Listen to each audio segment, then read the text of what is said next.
different side of me, yeah. You'll find a different side of me, like someone pretty neat. A different side of me, yeah.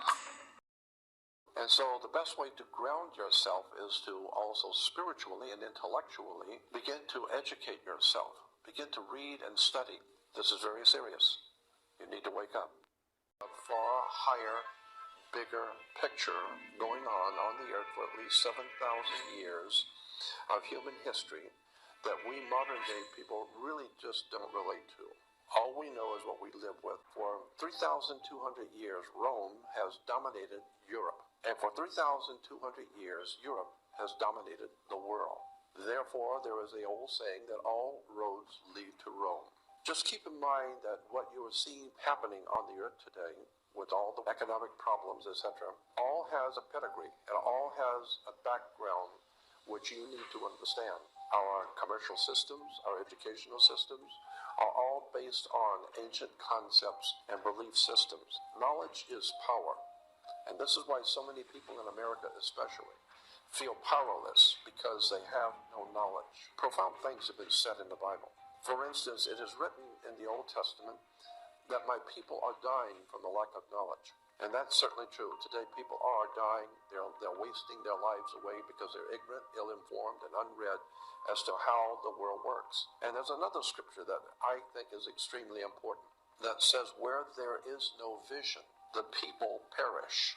Simply meaning that as long as civilization does not understand where we have come from, where we are now, and where is the whole human race going in the future, if you don't have that kind of spiritual vision, then we're going to perish. Educate yourself about how the world really works. Banks do not loan money. There's a law in America that says no bank can loan money, period. That's the law. Now, how many people go to get a loan from a bank know that the law in America says no banks can loan money? How many people know that? The way it works is very simple. Suppose you're buying a $30,000 car, $50,000 car. That car, first of all, has to be appraised by a state-approved appraiser.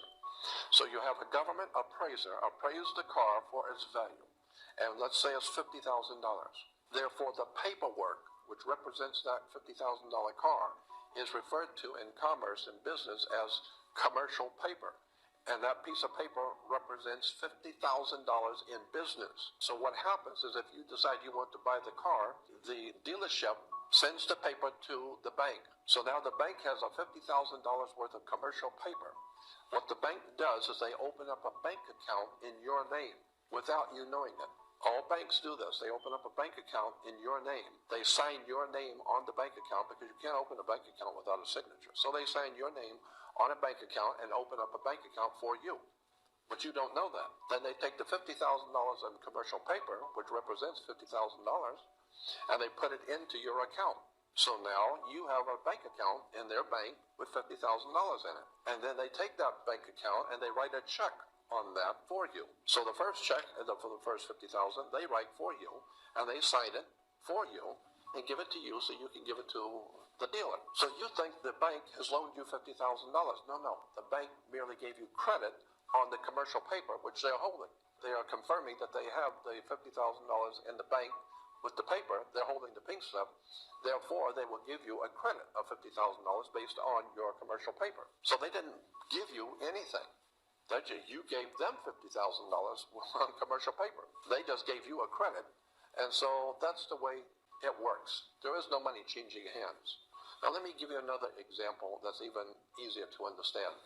Suppose you were a painting contractor, and I hire you to paint my office, and you tell me it's going to cost $100 to paint my office.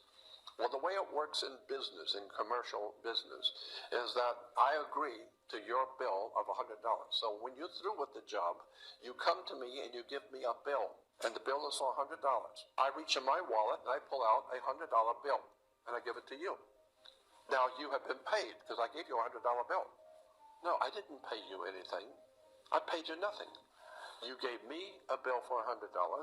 I reach in my wallet, I give you a bill for $100. It's called a $100 bill. So now you owe me $100. It's a bill. look on the $100 bill, and at the top it says a Federal Reserve note. It's a bank note, meaning you now owe me $100. It's a bank note. And so if you had given me a bill for $20, I give you a $20 bill. So all we're doing is just exchanging bills. That's why banks are called banks of exchange. So we're just exchanging paper. Nobody has bought anything. And because of that, the law basically says in America, you cannot pay a bill. So understand, when you say that you've got a bill that you have to pay, you cannot pay a bill in America. That's the law. But you can discharge a debt. That's different. Discharging a debt is different from paying a bill. Since you didn't pay for anything, since you're using the Federal Reserve note and you're buying something, you did not pay. You didn't pay the bill. So therefore, whatever it is you're buying, you don't own. You don't own anything. It was just a bill of exchange. They give you something worth $100 bill, and I gave them a bill for $100. So the bottom line on the way commerce works is that nobody pays anyone, period. Therefore, in point of fact, by law, no one owns anything. Also is why you have to have insurance and a seatbelt. It's because you do not own your body. The government owns your body, in point of fact. And so your body is a security on the New York Stock Exchange, and the corporation that owns you, and you are owned. There are laws that expressly say that you are owned. You just don't know it. And so that's why you have to have a license. You have to have insurance. You can't get married without a license, because everything in our life is a business. The word license simply means a permit to do something, which without that permit is unlawful. Therefore, is totally unlawful for you to in any way, shape, or form have any relationship with a male or female intimately without a license. So that's why you have to have a license to get married. Why? It's because you are considered by law a maritime admiralty product. It's a very big story. Why do you have a bank? Why do we do any banking? Banks are found on both sides of a river. They're called river banks. What does a river bank do? It directs the flow of the currency, because your money is called currency, because it's an inflow of a current, and it's called liquid asset. And when you can't pay for something, then you're underwater. It's an extraordinary story, as I said, about the deception that goes on throughout the world about the real world and how it actually works. I have always wanted to just quietly do the best I can to cause young people to read, study, educate themselves, intellectually and spiritually enlighten themselves, because this is very important in this time of these times in which we're living. For young people to understand the word grounding, you need to be grounded. You're a biological battery, and you need to be grounded. And we know scientifically that when you take your shoes off and walk in the grass or walk on the beach, you are grounding yourself, because your body is a biological, electrical battery of sorts. And so you're grounding yourself with your creator, with your earth, with the earth that you came from. And so the best way to ground yourself is to also spiritually and intellectually begin to educate yourself. Begin to read and study. This is very serious. You need to wake up.